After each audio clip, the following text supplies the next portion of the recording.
dengan sholat berjamaah, silaturahmi dan tolabul ilmi. Mudah-mudahan segenap amal ibadah yang sedang kita tunaikan ini telah diterima oleh Allah Subhanahu wa Ta'ala. Semoga amal soleh diridhoi, diberkahi, dilipat gandakan pahalanya, dan dijadikan penghapus dosa, dijadikan penghalang bencana, dan dijadikan syafaat nanti dari yang amin ya rabbal alamin.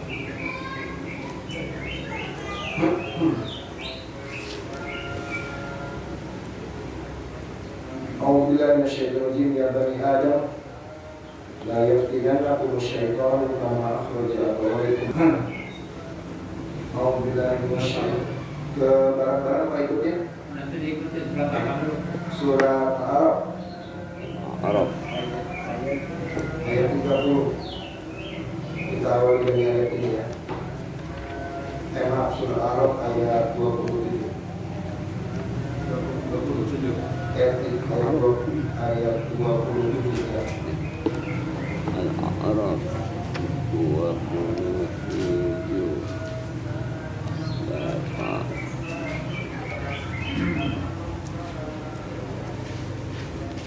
Tarmujan Halamannya 153. 153.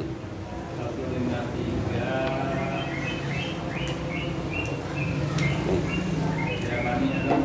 Iya. Halamannya biar cepat. Ya, 153. Ayat berapa? Ayat 27. Saya menjam. Yang ada ya. Enggak, mau. Kemudian 153.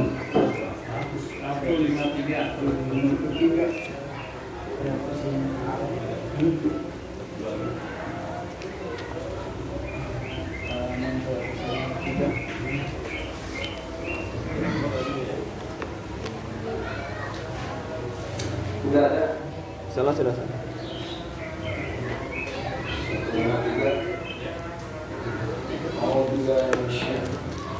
أعوذ بالله من الشيطان الرجيم. أعوذ بالله من الشيطان الرجيم. يا بني آدم لا يفتننكم الشيطان. يا بني آدم لا يفتننكم الشيطان. لا يفتننكم الشيطان كما أخرج أبويكم من الجنة ينزع عنهما الشيطان كما أخرج أبويكم من الجنة ينزع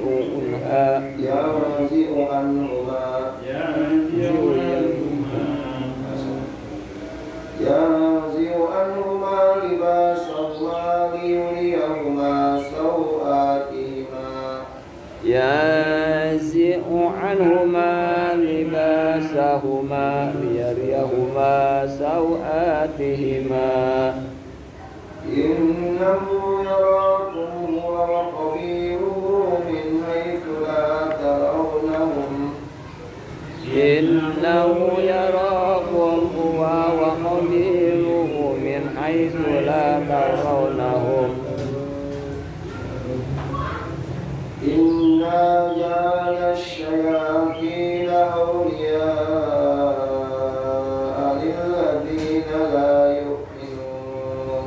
إنا جعلنا الشياطين أولياء للذين لا يؤمنون.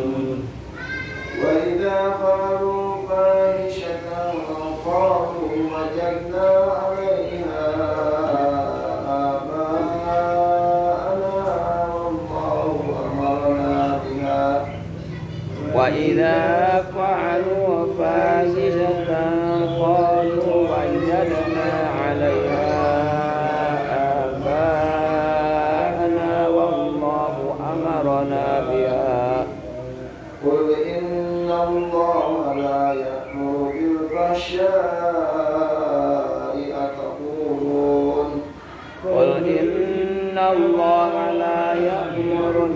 الفحشاء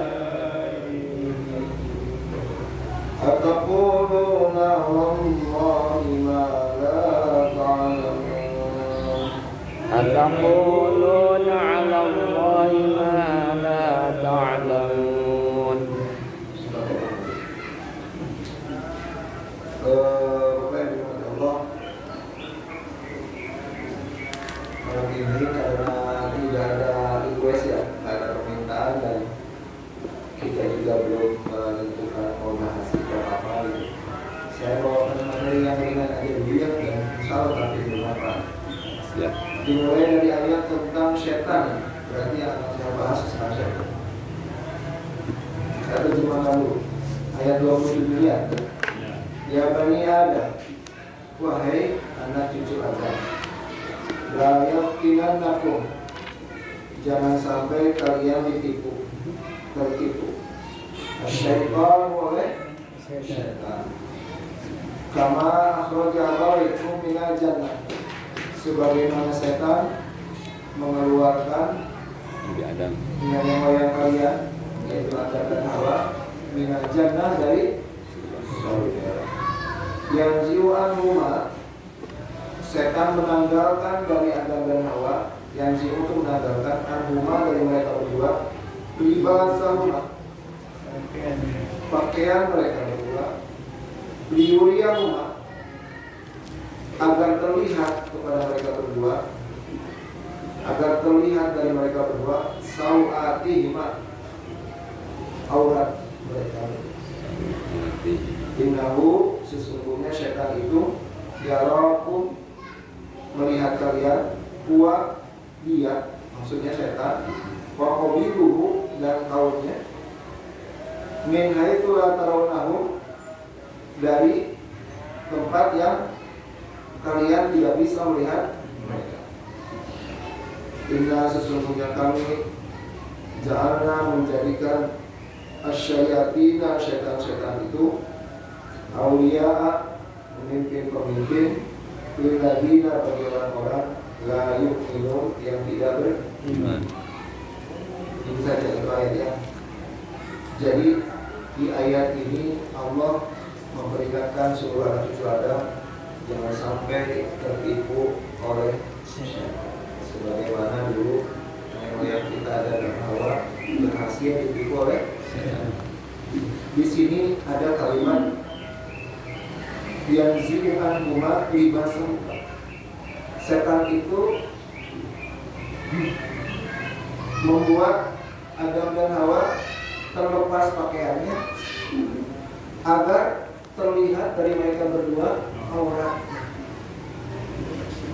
Maksudnya apa itu, Pak? Maksudnya apa itu? Ya, ini banyak yang belum tahu ya, padahal dibuka bahwa setan itu, Pak, ketika menggoda Adam dan Hawa memakan buah terlarang itu dia itu motivasi dia tuh setan tuh nggak paham bahwa konsekuensinya akan membuat Adam dan Hawa itu dikeluarkan dari surga. Nggak tahu itu, iblis itu nggak tahu. Iblis itu menggoda Adam dan Hawa memakan buah terlarang, motivasinya di sini agar pakaiannya terlepas sehingga telanjang orang ini. Ya, dari ayat ini ada satu informasi, berarti ya salah satu kelemahan iblis dan urut anak cucunya yaitu syaitan adalah gemar menatap orang manusia. Ya, gemar menatap orang. Berarti cuninya dicunari.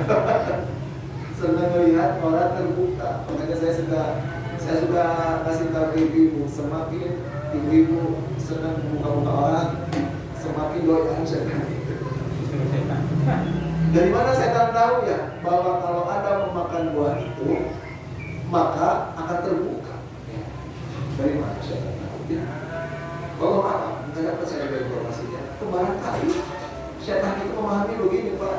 Kalau Anda berbuat dosa, maka akan terlepaslah kenikmatan surga semuanya dari dirimu. Termasuk kenikmatan surga itu kan pakaian yang nempel di tubuh. Jelas kan? Kalau pakaian yang nempel di tubuhnya terlepas, maka otomatis tubuh Adam dan Hawa terbuka, sehingga setan bisa melihat. Ini jelas. Yang zimu anhuma libas anhuma, setan tuh ingin melepaskan pakaian mereka supaya terlihat orang. Jadi jangan dikira setan tuh tahu sampai kalau ada makan dua ini akan diusir ke dunia. Nggak tahu sampai ke situ. Motivasinya hanya ingin melihat orang. Nah tapi juga kita suka dengan cerita, saya juga dari kecil diceritain sama guru-guru itu, ketika buah itu digigit gitu ya, buah terlarang itu digigit, itu kan pakaian langsung terlepas ya, gitu. Terlepas. Sebenarnya saya yakin tidak bukan terlepas. Sebab kalau pakaiannya merosot gitu ya, kakinya lepas kemudian pakaiannya merosot, ya gampang ditarik lagi itu kan. Kalau pakaian kita tiba-tiba lepas merosot, jadi tinggal ditarik lagi. Tapi apakah Al-Quran ceritanya begitu? Coba lihat Al-Qurannya. Ini saya pindahkan ke ayat ini. Surat Al-A'raf ayat 22. Al-A'raf ayat 22. Sebelumnya berarti Ayat 150, halaman 156. ya, berarti sebelumnya ya. Ayat sebelumnya. Ya. Oh sebelumnya ya, jadinya. Ya. Iya betul. Mundur salaman. Nggak usah repot, mundur salaman. Mundur itu. Ayat 26. Tadi kan ayat berapa tadi? 27. Ayat 27. Maaf, ayat 27 ini. Bukan 26, 22, ayat 22. Ayat 22, mundur salaman. 152. Tadi kan ayat 27. Suratnya 156. Suratnya sih sama. Tadi mundur salaman dari tadi. Apa halamannya itu ya? Halamannya 152, ayatnya 22. Halamannya 152. Mundur satu halaman dari tadi. Paling bawah. Padahal lama ya. Iya, fadallahuma biguru. Artinya itu, dan setan membujuk mereka dengan tipu daya. Falamada kasyajarata, ketika mereka berdua, maksudnya Adam dan Hawa, mencicipi pohon tersebut, badat lahuma sawatuhuma, maka apa terjemahnya? Maka tampaklah aurat mereka. Wa topiko yaksifani alaihima min warqil jannah. Artinya itu, maka mulailah mereka menutupinya dengan daun-daun sorga. Bukan terjemahnya. Berarti pakaiannya merosot apa hilang? Hilang. Hilang. Kalau merosot berarti tinggal diambil, tarik lagi, pakai lagi. Jadi ketika gigit buah tersebut, pakaiannya hilang itu, lalu hilang di tubuhnya. Maka mereka pun pergi berpisah gitu kan dari tafsirnya. Kemudian mereka ngumpetin daun-daun, petikin daun-daun sorga, dirangkai, ditutup, menutupi tubuhnya. Ya, berarti tidak tepat kalau dibilang merosot. Ya, lepas hilang gitu. Ya. Makanya nggak tahu kan. Jangan dibayangkan pakaian surga dengan pakaian kita jauh ya. Hilang. Nah, dari ayat ini Pak, saya ambil satu hal, bahwa salah satu perilaku kurang ajar setan kepada manusia adalah itu suka senang melihat orang. Ya, makanya ada hubungannya ya. Coba saya tanya Pak. Assalamualaikum. Waalaikumsalam.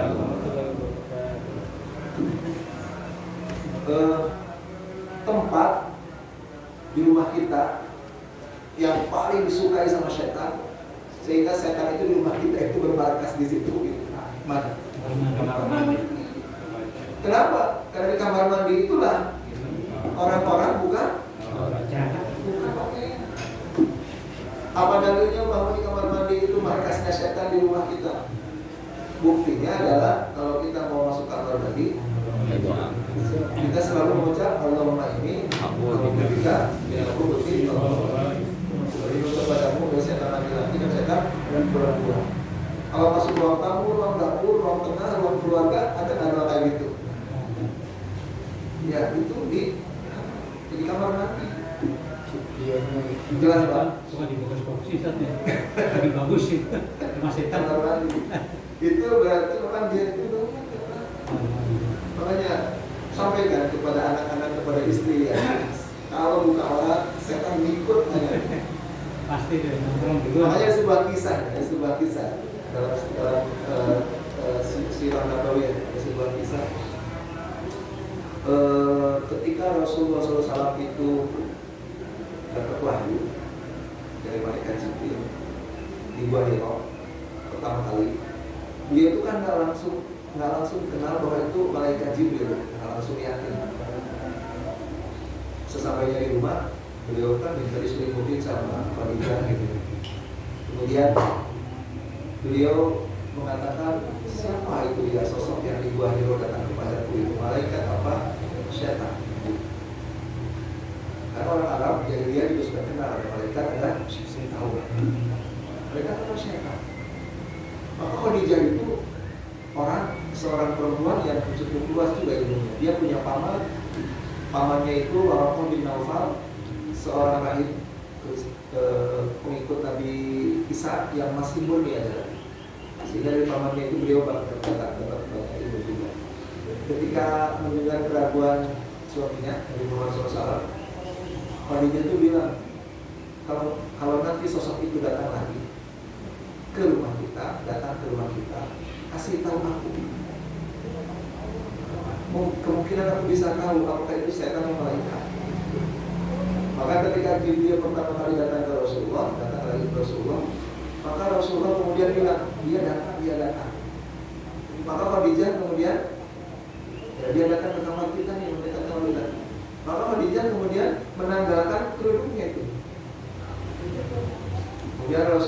Kemudian Khadijah bertanya kepada Rasulullah, apakah dia masih ada di kamar ini? Enggak, karena dia pergi.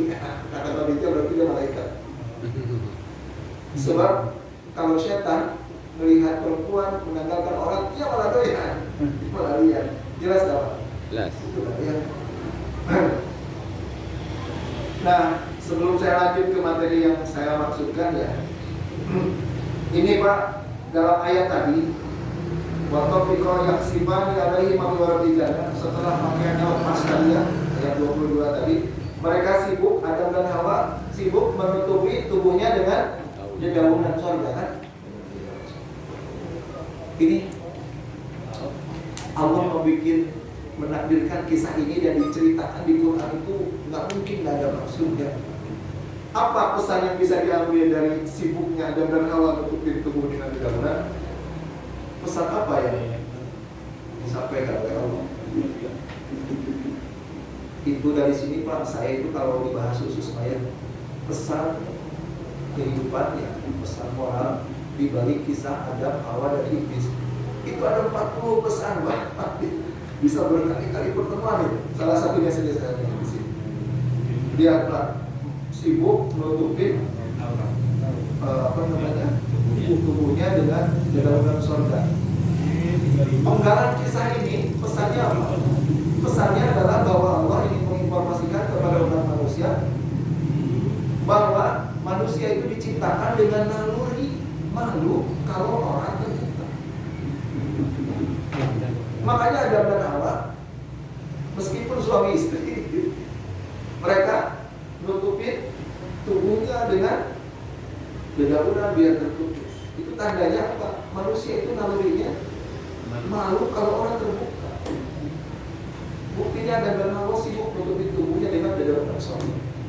Maka siapapun kalau ngaku anak cucu Adam harus punya sifat seperti itu. Malu kalau orang terbuka. Kalau ada di zaman sekarang ya orang laki atau perempuan tidak merasa malu orang terbuka, malah bangga orang terbuka, barangkali bukan anak cucu barangkali keluar monyet kata Charles Darwin. Sebab kalau mengaku anak cucu Adam mestinya malu kalau orang terbuka. Itu jelas nggak tuh pesannya? Pesan di balik ayat ini namanya tafsir isyarat di ayat. Apa yang hendak saya sampaikan dimulai dari kisah ini ya. Yang hendak saya sampaikan adalah di waktu singkat ini menuju sampai Isya ya, adalah bahwa saat-saat dalam hidup kita sehari-hari yang sangat harus kita jaga agar jangan harus kita jaga dari kejahatan setan adalah saat kita tidur di malam hari. Saat kita tidur di malam hari, kita harus betul-betul menjaga diri kita, istri kita, anak-anak kita, jangan sampai setan berhasil menerobos masuk ke kamar kita di malam hari. Kenapa? Ada banyak kelakuan kurang ajar, bahkan membahayakan manusia ketika setan di malam hari berhasil masuk ke kamar. Yang pertama apa? Yang pertama tadi, setan akan menatap orang kita, orang istri kita. Itu yang pertama, yang paling ringan Pak. Bapak, istri Bapak diintip orang-orangnya marah kan? Apalagi sama setan. Harus sepakat, ada satu hadis nih bahwa setan itu memang sebagai pembuktian lebih lanjut bahwa setan itu doyan melihat orang manusia. Sekaligus di sini ada solusi. Di hadis At-Tirmidzi nomor 606. Hadis ini hadis sahih. Disahihkan oleh Imam Albani dalam kitab Shahihul Jami nomor 3610 dari Anas bin Malik radhiyallahu anhu. Rasulullah SAW bersabda, "Satru ma baina a'yunil jin wa awrati bani Adam idza wada'a ahaduhum thawbahu ay yaqula bismillah." Kata Rasulullah, penghalang aurat di tubuh Adam, di tubuh anak cucu Adam, yang bisa menghalangi aurat anak cucu Adam dari tatapan mata syaitan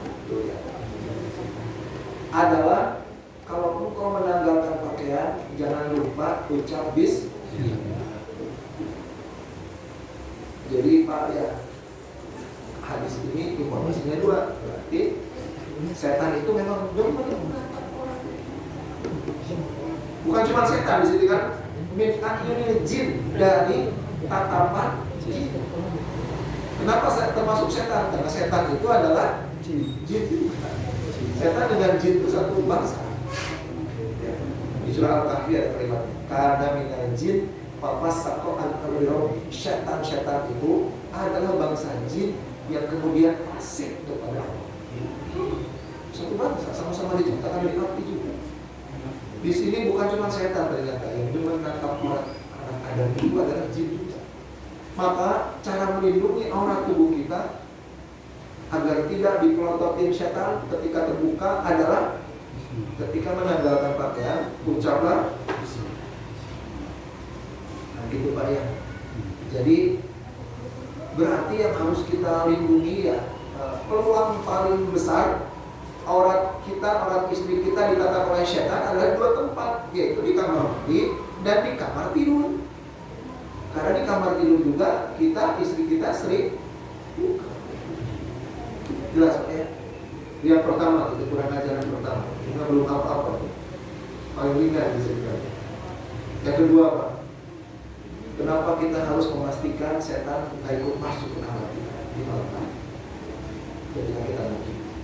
Mari kita simak hadis ini. Ini lebih kurang ajaran.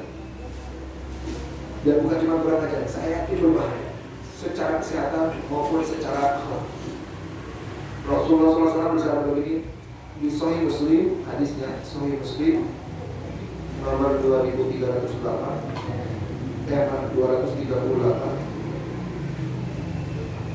Abu Hurairah radhiyallahu anhu, kata Rasulullah, "Idza staiqadha ahadukum min manami falyastanfir thalatha marat fa inna syaitan yabitu ala khayatihi." Artinya itu, kalau kalian terbangun di malam hari, maka hiduplah air terhidup dan semburkan. Ulangi sampai 3 kali. Kenapa? Untuk mengeluarkan setan dari lubang hidung. Karena apa? Setan itu gemar tidur di lubang hidung kalian. Orang-orang ada itu tidurnya di lubang. Tidurnya dulu banyak yang nggak tahu ya di sini Pak. Saya baru dengar. Yang lebih bagus lagi bukan cuma ini, bukan cuma tapi lah sekalian wudhu gitu kan. Kalau kita wudhu kan otomatis ya. Ada wudhu itu bagiannya minum air hidup sempurna. Tapi kalau wudhu masih malas dan masih jauh ke tahajud misalkan gitu ya, bangun di malam hari jam 1 malam, jam 2 malam, biasanya tahajud jam 4, jam 3, jam 2 malam bangun ke kamar mandi main cinta sekalian sempurna. 3 hari karena setan malam di rumah. Padahal kan bisa di lantai Pak, ya, di lantai atau di ranjang gitu, di kaki kita tidurnya gitu. Berubah gitu. Ini sekaligus informasi pertama tentang betapa kurang ajarnya setan itu. Yang keduanya, betapa setan itu tubuhnya memang sangat fleksibel, sangat fleksibel.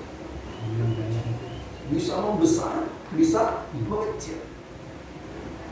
Di hadis At-Tirmidzi Pak, di hadis At-Tirmidzi, saya lupa nomornya, nggak saya catat di sini. Rasulullah SAW itu, atau saya cari dulu ya, apa namanya nomor hadisnya. Rasulullah SAW menceritakan bahwa setan itu bisa membesar. Kan ceritanya gini Pak, ada seorang sahabat Rasul. Ya, ini di hadis Abu Dawud, Abu Dawud 275.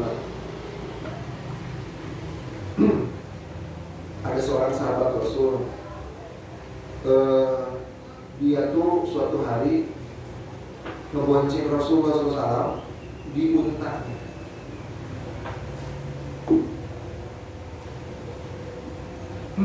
Tiba-tiba untanya itu ngadat bahasa Sunda ya, misalnya apa? Ngambek, bertingkah lah gitu loh, bertingkah untanya itu. Padahal beliau malu tuh dengan kelakuan untanya, beliau malu karena apa? Karena lagi ngebonceng Rasul. Lagi ngebonceng Rasul. Orang ini mengumpat karena apa namanya? Karena kesal waktu untanya. Dia sambil pukul untanya gitu dengan tangannya, dia bilang Taisa syaitan itu kalimat umpatan dalam bahasa Arab. Artinya itu dasar setan gitu kan. Cumanya bahasa orang Indonesia juga ikut itu. Kalau kesel dasar setan gitu kan. Jadi sama unta bilang gitu, dasar setan gitu. Kayak syaitan dasar setan. Maka Rasulullah ditegur orang ini, la taqul taisa syaitan. Jangan engkau mengumpat setan. Jangan engkau mengumpat setan dengan kalimat tadi. Jangan mengumpat setan. Fa inna idza qulta dzalika ta'adama hatta yakuna misla al-ghaib. Kata Rasulullah, setan itu kalau diumpat, setan itu kalau dicaci maki, dasar setan gitu kan. Kalau kita bilang gitu tuh, setannya malah membesar, ta'adama, membesar, hatta yakuna misla al-ghaib, sampai segede rumah fisik. Nah, kata Rasulullah, kalau kamu ada kekesalan kepada sesuatu gitu ya, misalkan motor diselang, susah jalannya gitu kan, mobil kok gitu ya, terus lagi naik kuda gitu kan, mogok, kesel sama sesuatu, jangan malah mengumpat setan. Ucapkanlah Bismillah. Jadi kalau starter motor nyala-nyala tuh asal motor setan, jangan itu. Ucapin Bismillah. Karena tidak qulta Bismillah tasawwara syaitan hatta yakuna misla dzubab. Kalau setiap engkau mengucap Bismillah, maka setan itu mengecil sampai sekecil lalat. Ini soal itu. Jadi bisa segede rumah, bisa mengecil sekecil lalat. Tapi apakah sampai sekecil lalat? Batasannya enggak. Kalau bisa tidur di lubang hidung, bukan sekecil lalat. Itu sekecil semut atau sekecil nyamuk kalau bisa di lubang hidung. Bahkan bisa lebih kecil lagi, sekecil virus. Kenapa? Karena di hadis Bukhari Muslim Rasul mengatakan inna syaitan yajri majrad dam. Setan itu bisa merasuk ke tubuh manusia melalui pembuluh darah. Kalau setan bisa merasuk ke tubuh manusia melalui pembuluh darah, berarti sekecil lalat, sekecil nyamuk, sekecil virus. Sekecil virus. informasinya ya. Jadi kenapa Pak jawaban? Kalau saya tanya kenapa setan bisa membesar kecil begitu? Nah, jadi percuma Pak, agar rumah tidak dimasukin setan, kemudian ventilasi dibikin rapat, itu percuma itu. Kenapa bisa membesar kecil? Ini hubungannya adalah dengan bahan penciptaannya. Karena terbuat dari api. Api itu bisa membesar, bisa mengecil. Soalnya dikorek ya. Bisa membesar, bisa mengecil. Api di ujung sebuah korek api, bakarin ke rumah deh. Depan ini. Biarin, jangan manggil pemadam kebakaran. Bisa setinggi apa dan segede apa. Setan. Jadi api itu bisa membesar dengan skala pembesaran yang susah terhingga. Di laut nggak ada setan, Bang. Di laut nggak ada setan atau main. Setannya kan apa? Justru istananya di laut. Setan itu meskipun terbuat dari api, tapi istananya di laut, Pak. Bahkan arsy-Hu 'alal ma'. Istana setan itu di laut, di air. Di sana. Iya. Di gunung. Bapak yang dirahmati Allah. Nah, itu ke apa namanya? Ke kurang ajaran kedua ya. Ke apa namanya? Kan nyerap lagi. Tidur di lubang hidung. Apakah itu semata-mata kekurangan ajaran? Saya sih nggak yakin cuma semata-mata kekurangan ajaran. Setan itu tidur di lubang hidung kita pasti ada niat jahat. Bukan cuma kekurangan ajaran. Pasti ada sesuatu yang buruk. Kalau nggak ke fisik kita, ke akhlak kita, atau berdua. Cuma kita nggak tahu saja apa dampak buruk tidurnya setan di lubang hidung kita. Dampak buruknya entah ke mana. Apakah ke morok ada hubungannya? Apakah ke polip? Yang jelas pasti ada. Saya akan kasih bukti bahwa setan itu ketika kontak dengan tubuh manusia ada bagian-bagian yang bahaya. Bahaya itu bisa fisik. Suatu ketika nih Rasulullah SAW ada orang yang makan sambil berdiri ya. Ada yang minum sambil berdiri.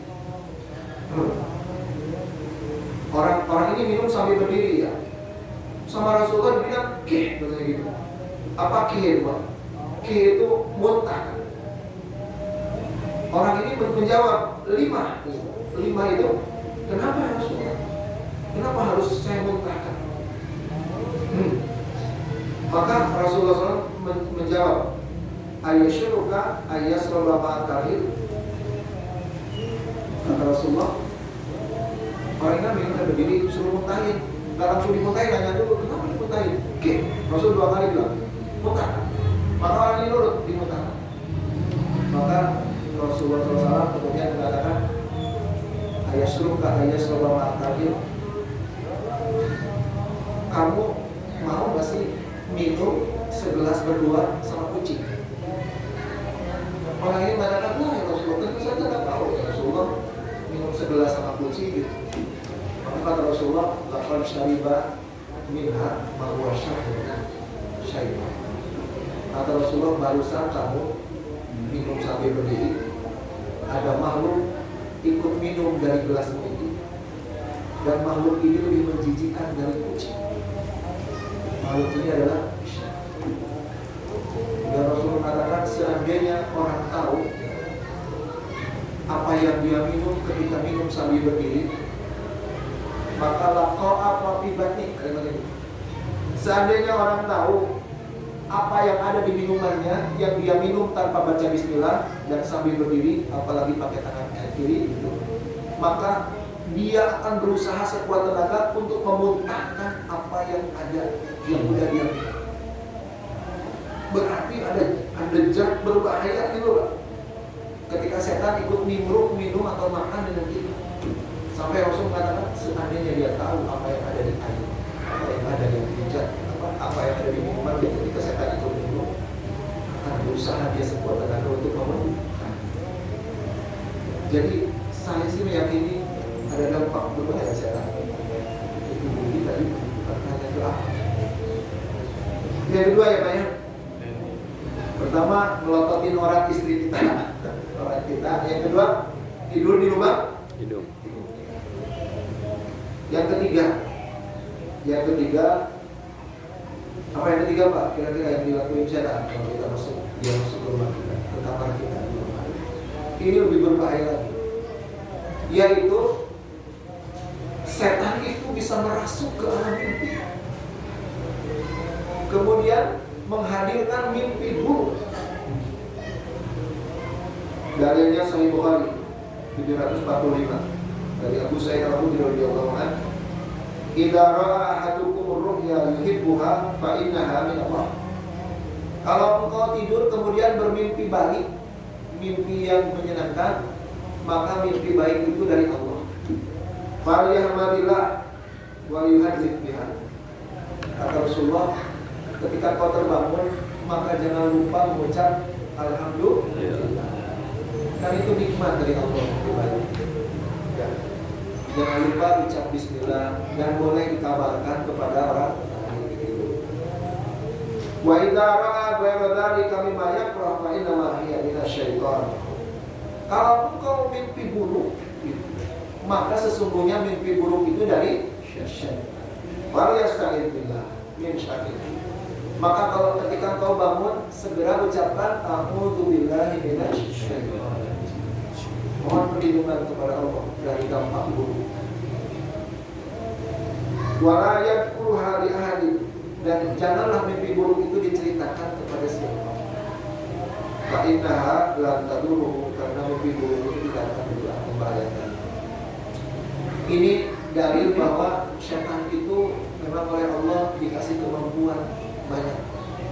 Saya pernah bikin sebuah topik beragam kekuatan dan kemampuan yang Allah berikan kepada syaitan. Ada 24. Makanya hebatlah manusia bisa menghadapi syaitan. Makanya kalau ada manusia yang bisa selamat dari setan, malaikat itu sampai bertakbir gemuruh saking kagumnya. Karena Allah memberikan kekuatan dan kemampuan banyak sekali sama syaitan. Tapi jangan khawatir, karena Allah memberikan sekitar 60 senjata melawan syaitan. Lebih dari 60 senjata. Banyak. Saya kalau terangkan bisa setahun. Nyambung senjataan melawan syaitan. Nah, salah satu kemampuan yang Allah berikan kepada syaitan adalah bisa merasuk ke alam dan menghadirkan mimpi buruk. Dan saya ngobrol sama para ahli psikolog ya, mimpi buruk itu Pak, kalau sekali dua kali mah nggak masalah. Tapi mimpi buruk kalau sering bisa menimbulkan gangguan jiwa. Dan itu yang setan ini. Setan itu setan itu kebenciannya kepada anak cucu Adam itu kan betul-betul dalam sekali. Sehingga setan itu Pak, bukan cuma keinginannya itu bukan cuma menyesatkan anak Adam berbuat dosa, tapi setan juga ada perilaku-perilaku yang bisa membahayakan fisik dan keselamatan manusia. Ya, sampai Rasulullah sebuah hadis Pak, tadi ngobrol dengan para sahabat, dan tikus nyeret-nyeret, apa namanya? Kurma. Apa sih kalau ini lampu yang dari minyak, sumbu nyala, tarik sama tikus sampai menyentuh tikar yang sedang diduduki sama Rasul, sampai kebakar sedikit si tikarnya itu, kemudian diusir tikusnya dimatiin. Kata Rasulullah, sesungguhnya setan menuntun tikus ini untuk mencelakakan kita. Makanya tikus itu termasuk hewan yang boleh dibunuh. Kenapa? Karena di hadis itu tikus itu bisa dibisikin setan untuk membuat sebuah kerusakan yang bisa mencela. Jangan heran kalau ada kabel di tikus kemudian terjadi harus pendek kebakaran. Jadi bukan cuma buat orang berbuat dosa, tapi bisa membuat celaka. Nah, hadirin yang dirahmati Allah, ini setan mengganggu manusia dengan mimpi buruk, itu bisa jadi sakit jiwa kalau sering. Tapi mimpi yang setan kalau merasuk ke alam mimpi ya, Ada mimpi yang lebih bahaya Pak, dibanding sekedar mimpi dikejar-kejar setan, mimpi digigit ular gitu ya. Itu juga bahaya kalau keseringan saya bilang tadi ya. Tapi ada yang lebih bahaya lagi. Apa tuh Bapak? Mimpi dari setan yang lebih bahaya lagi. Ini pengalaman saya 2 kali udah kasus. Saya kan ketemu jamaah di mana-mana, sering dapat cerita dari jemaah itu. Suatu ketika pada cerita saya langsung saya alami. Ada jemaah saya, yang satu mah dekat rumah, yang satu lagi PNS Wali Kota Tangerang. Saya kan suka ceramah di kantor Wali Kota Tangerang. PNS itu hadir sebelum rapat, di ruangan rapat itu ya, tapi Wali Kotanya malah hadir sih, kita kemana? Anak buahnya hadir semua. Ada seorang berapa aja tuh yang hadir. Saya ceramah tuh. Nah, dapat pengaduan yang sama juga tuh dari salah seorang PNS Kota Tangerang gitu. Jadi gini, tetangga saya dan PNS itu sama tuh kasusnya. Mereka itu mimpi, dalam mimpinya itu dapat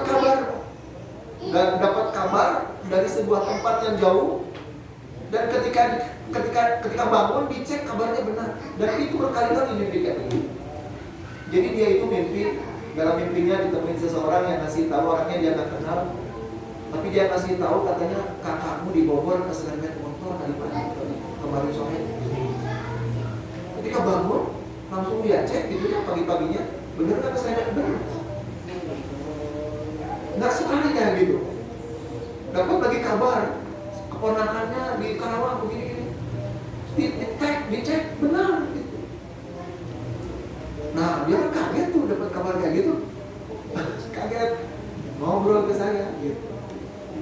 Dan saya kasih tahu, karena saya tahu dia itu ya apa mimpi kayak gitu. Saya kasih tahu hati-hati, saya bilang gitu ya, itu mimpi dari setan. Kok dicek bener? Setan itu nganterin informasi jangankan dari Karawang, dari Bogor, dari Amerika aja sebentar. Karena setan bisa terbang, nah, gitu. Nganterin dari belahan dunia manapun cepat setan itu, jinnya terbang. Masuk ke alam mimpi, ngabarin gitu kan. Terus apa maksudnya setan? Ngasih informasi-informasi gitu yang ketika saya cek benar. Itu kasus Bang, kalau dengar kayak gini ya. Itulah setan itu lagi pelan-pelan narik orang itu biar akhirnya jadi paranormal. Jadi maka saya bilang ke jemaah saya, gimana biar berhenti mimpi-mimpi itu? 2 saya bilang biar berhenti. Pertama apa?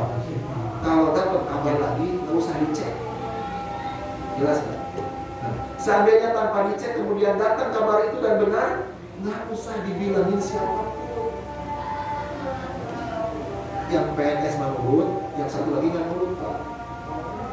Itu dapat kabar kayak gitu, tetap aja dia cek, dia kabarin, dia banggain malah ke tetangga-tetangganya itu. Lama-lama tetangga-tetangganya nganggap dia orang yang punya kelebihan. Lama-lama dianggap orang pintar, lama-lama nanya-nanya ke situ. Bukan praktek deh. Ajan dulu Ustaz. Hah? Ajan dulu. Udah bahaya deh. Ajan dulu ya. Sampai jam berapa nih? Tadi dari Allah, kita lanjut dulu ya. Sholat bisa itu di belakang. Tadi sampai mana ya?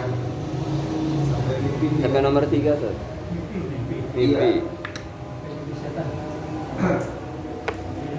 Nah, jadi ketika mimpi dan dikasih poin-poin yang sebenarnya itu sebenarnya tipu daya setan itu Pak, lagi mendorong orang tersebut biar jadi dulu di paranormal.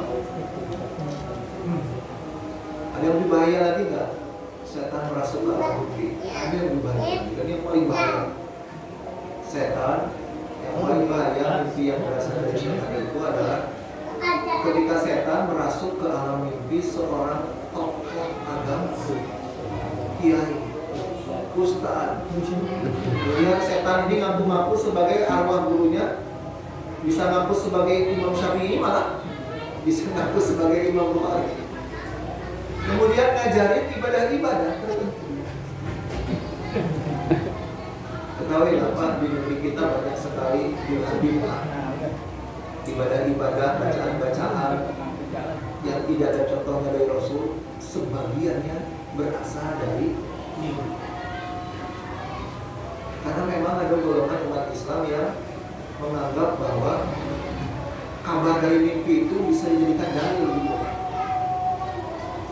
Jelas-jelas kan padahal sumber rujukan itu adalah Quran dan Sunnah. Mereka menganggap Quran, Sunnah, kemudian mimpi. Saya udah ngobrol langsung loh sama tokohnya, sama orang tarekat. Saya ngobrol. Dan dia ngaku bahwa dalam mimpi itu bisa ketemu sosok yang ada di Imam Bukhari, Imam Syafi'i, gitu. Kemudian ngajarin bentuk-bentuk zikir tertentu, sholawat tertentu, gitu. Dan diminta untuk diajarkan juga kepada umatnya, kepada murid-muridnya, kepada santri-santri. Padahal kan dari mana dia tahu bahwa itu arwahnya Imam Syafi'i, arwahnya Imam Bukhari, arwahnya gurunya gitu.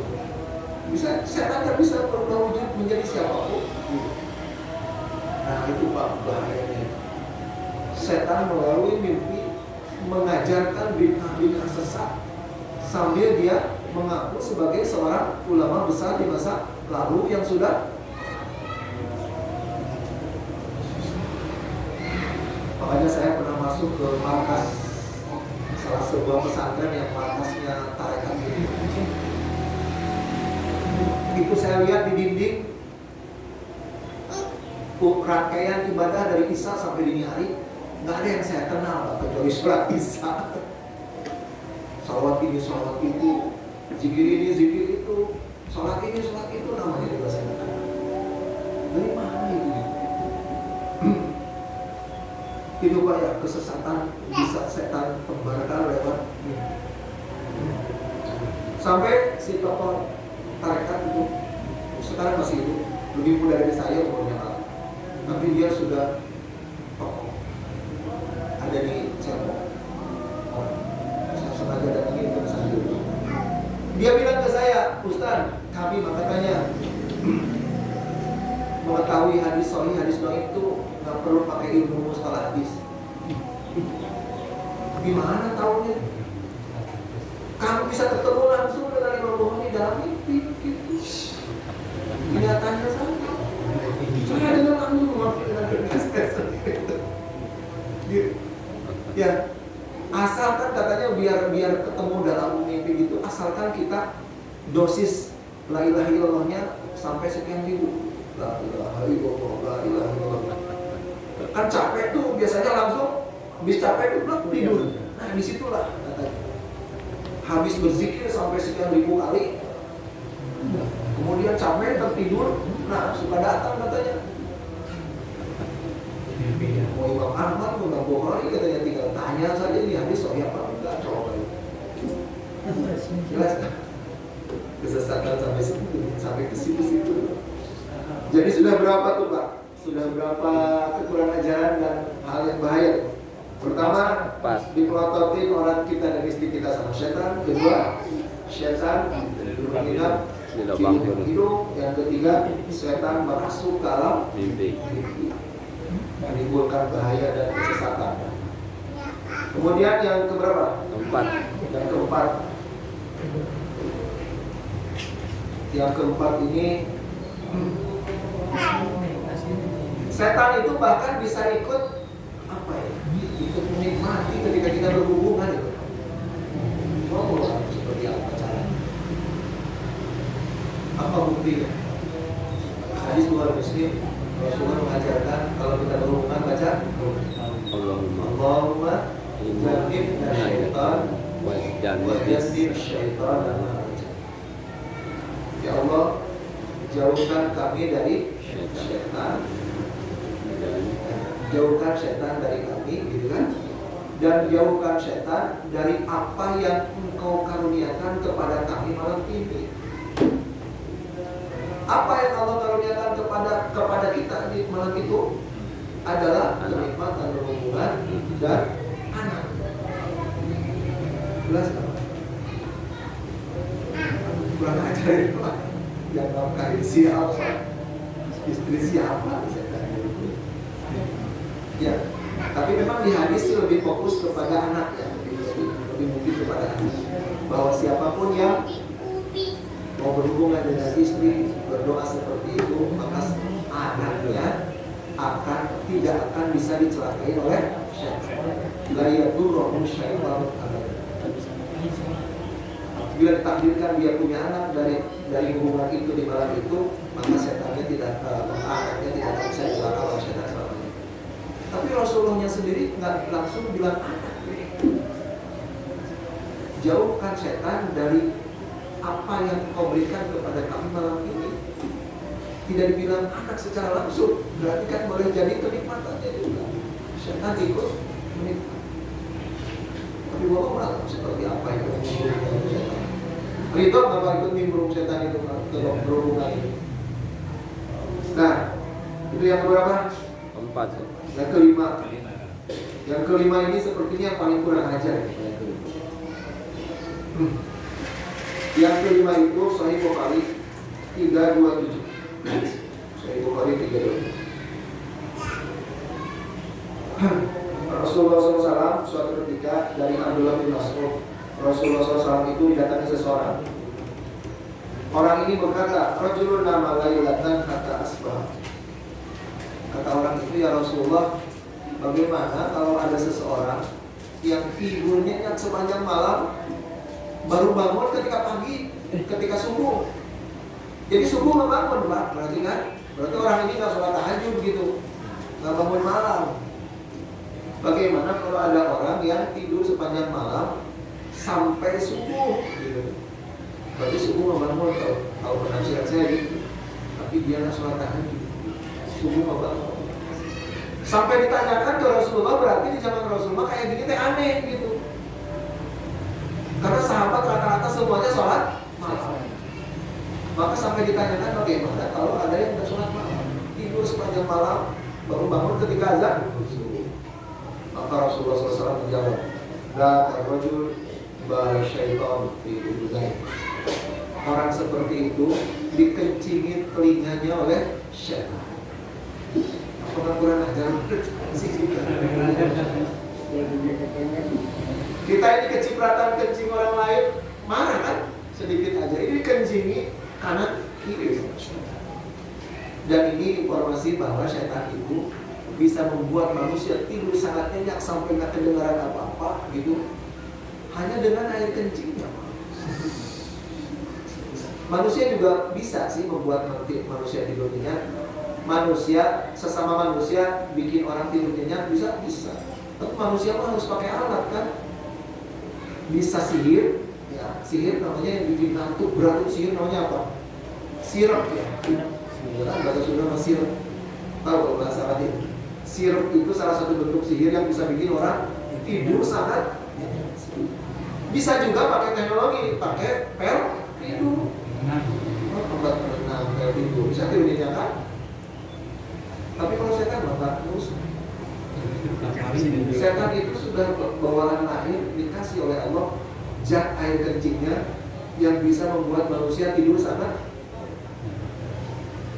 Tapi nggak bakalan terasa basah sih Pak, nggak bakalan terasa. Kenapa? Kalau terasa yang ada nggak jadi tidur kita.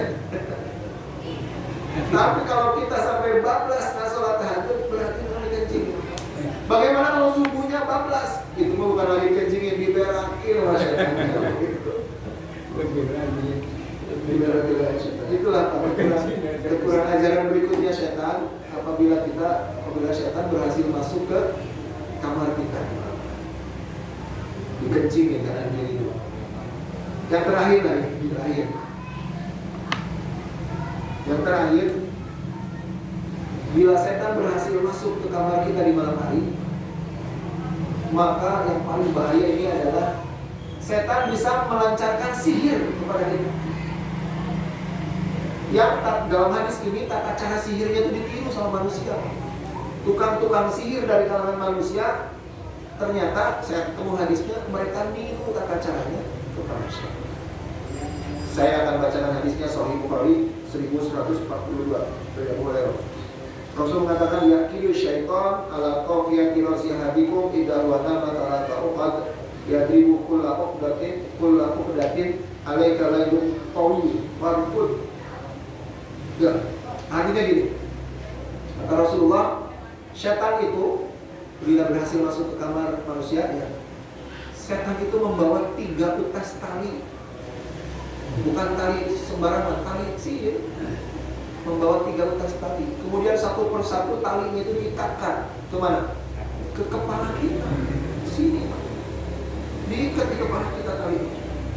Selesai satu ikatan, ditepuk.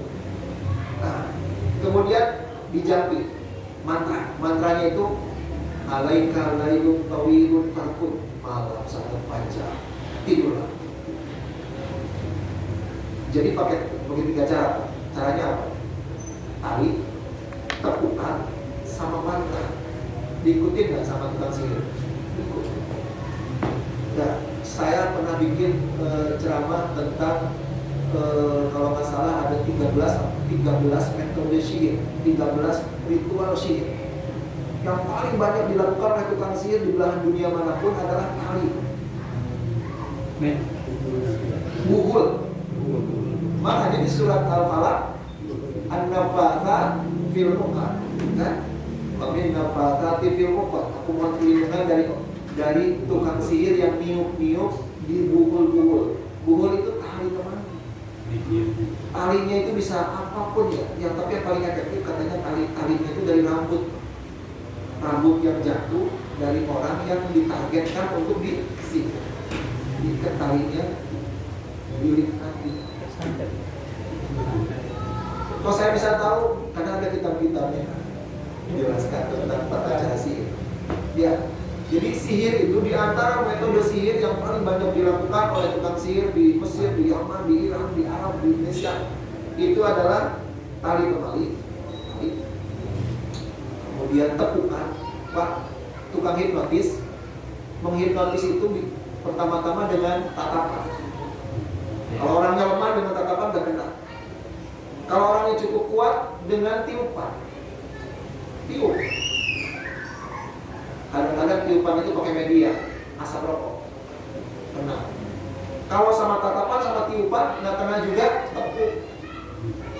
tepuk kena. Nah, setan mengajari itu sudah. Diikat, ditepuk, pakai mantra. Alaika lailun tawilun, malam yang panjang, tidurlah.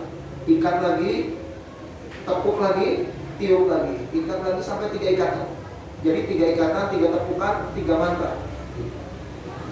Dan tidak akan terasa semuanya, Pak. Talinya, tepukannya, mantranya juga nggak akan kedengar. Sebab kalau kerasa dan kedengar, yang ada kita nggak jadi tidur. Tidak alam gitu. Tapi yakinlah, ini hadis 2000 ada. Kalau setan masuk ke kamar kita dan kita lupa baca berdoa, ini sudah ada 3 ikatan. Fainis taikoda fadakarullah in halat. Kata Rasulullah, kalau dia terbangun di malam hari, kemudian menyebut nama Allah, putuslah satu ikatan. Fa'in tawaddu'a, kalau dia lanjut berwudu, in halat uqdah, lepaslah di satu ikatan. Fa'in sholat, kalau dia sholat, maksudnya sholat tahajud itu, maka lepaslah satu ikatan. Fa'asbaha nasyikan tayyiban nafsi. Kalau 3 ikatan sihir setan itu lepas semuanya, maka siang harinya orang ini akan bersih jiwanya dan akan semangat ibadah. Wa illa kalau tidak, kalau masih tersisa ikatan sihir itu, baik 3-tiganya bahkan salah satunya saja, maka asbah khabithan nafsi kaslan. Maka siang harinya gara-gara ikatan sihir itu orang tersebut akan kotor jiwanya dan akan malas ibadah. Jadi Pak, kalau siang-siang malas ibadah itu Ikatannya belum ya, mesti ada ikatan. Enggak 3, enggak 2, enggak 1. Itulah ya bahayanya. Sekarang solusinya bagaimana untuk setan biar nggak bisa masuk ke kamar kita? Biar nggak bisa masuk ke kamar kita, solusinya ringan Pak ya. Hadis Bukhari Muslim di kitab At-Tawakkal gitu ya. Rasulullah di situ dikatakan ida awaita ila firasik faqra ayat al-kursi fa innaka la yazala 'alaika minallahi hafidun wa la yaqrabannaka syaitanu hatta tusbih. Kalau engkau mau tidur di malam hari, jangan lupa baca ayat kursi. Karena kalau engkau membaca ayat kursi sebelum tidur, maka sepanjang malam Allah melindungimu dari segala mara bahaya, dan tidak ada seekor setan pun yang akan kuat mendekati rumahmu sampai subuh. Simpel ya. Makanya jangan cuma baca bismika, Pak. Bismika anak TK juga bisa. Tambahin bismikanya dengan ayat kursi. Itu ayat yang paling membuat setan itu kepanasan. Jangankan masuk ke kamar kita, mendekati rumah kita saja dia tidak mampu. Jelas, kalau setan tidak berhasil masuk ke kamar kita, maka tidak akan mungkin dia melakukan segala kekurang ajaran dan hal-hal yang berbahaya. Jelas ya. Itu makanya dari tadi saya 70 lebih persenjataan melawan setan, salah satunya adalah ayat kursi. Jelas? Saya kira sampai di situ dulu ya. Ada yang bertanya sih? Berarti kan kita dari digunakan juga baca surat Al-Baqarah. Ya, diantaranya itu, ya, itu surat Muawwizat, Muawwizat. Selain kan gini, ayat Quran yang harus dibaca sebelum tidur tuh, pertama ayat kursi, urut ya, usahakan urut ayat kursi. Kedua apa? Kedua ayat terakhir Surat Al-Baqarah. Ayat terakhir surah Al-Baqarah. Dua ayat terakhir surah Al-Baqarah. Ayatani khutima bihima suratul Baqarah la tuqra'ana fi dzalik fayaqulu syaitanu thalatha layal. Dua ayat terakhir surah Al-Baqarah bila dibaca di suatu rumah, maka setan tidak bisa mendekati rumah itu 3 hari 3 malam. Dan bacanya itu di malam hari. Di malam hari. Tapi biar tidak lupa sekaliguskan aja sama ayat kursi. Kemudian apalagi mau tidur itu Al-Kafirun. Barang siapa maqra'a al-Qur'an al-Kafirun, barang siapa membaca Qur'an al-Kafirun sebelum tidur bari'at minasyirik, maka dia akan dijaga atau lindungi dari dosa syirik. Penting banget itu Al-Kafirun. Kemudian barulah Al-Ikhlas Al-Falaq An-Nas. Al-Ikhlas Al-Falaq An-Nas, tapi ada tata caranya. Ditiup telapak tangan, dibacakan Al-Ikhlas Al-Falaq An-Nas, kemudian diusapkan ke sekujur tubuh. Itulah perisai dari setan, dari segala bahaya. Baca semuanya. Ya, barulah setelah itu baru bismika, baru doa. Karena lebih utama ayat Quran dibanding. Setelah itu baru doa. Sampai juga. Ya. Juga yang diawali dengan surah Al-Baqarah, kemudian Alif Lam Mim sampai ayat. Ya. Ayat kursi 3 ayat dan langsung dengan akhir surah. Nah, itu mas saya belum tahu tuh ayat pernah baca. Yang saya tahu kan, memang Al-Baqarah itu Al-Baqarah secara keseluruhan memang surat yang paling pengusir setan. Kata Rasulullah di hadis Bukhari Muslim, ya Abu Hurairah, iqra'u fi buyutikum suratul Baqarah, surat Al-Baqarah, fa inna syayatin tanfiru minal baitil lati tuqra'u fiha suratul Baqarah. Kata Rasulullah, seringlah membaca Al-Baqarah di rumahmu. Kenapa? Karena setan-setan akan lari menjauh dari rumah yang dibacakan surat Al-Baqarah. Jadi itu Al-Baqarah secara keseluruhan itu pengusir setan, pengusir jin. Yang di luar nggak bisa masuk, yang udah di dalam pun pada.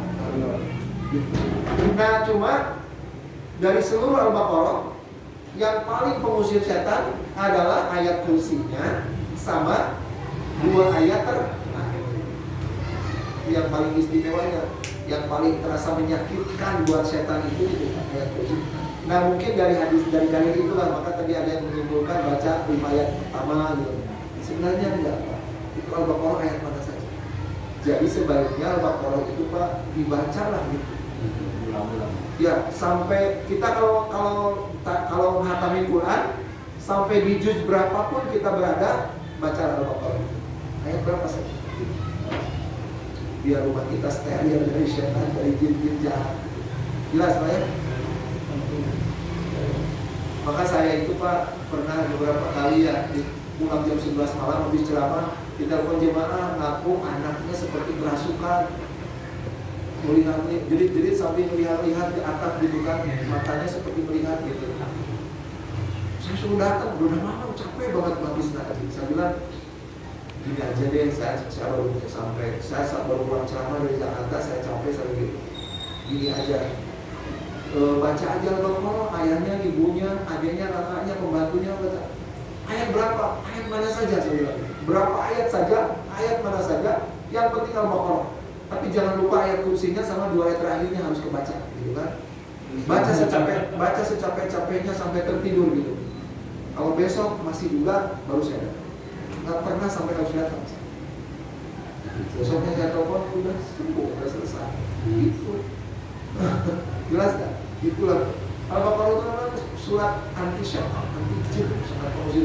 Bukan cuma Al-Baqarah itu bukan cuma pengusir setan, pengusir jin jahat. Tapi juga kata Rasulullah, man qara'a suratul Baqarah, hadis Bukhari Muslim juga, la yastaqimu al-baqarah. Orang yang rajin baca surat Al-Baqarah tidak akan mempan oleh sihir. Surat yang nanti sihir itu adalah jelas Pak? Ada lagi yang bertanya? Cukup? Ada lagi? Oh kan Bukan menanya? bisa nanya, bukan. Jelas nggak yang saya sampaikan Pak? Salah jelas. Oh, ya? ternyata jelas. Ya, baik. Itu saja yang disampaikan. Mudah-mudahan kita diberi Allah dari segala kejahatan.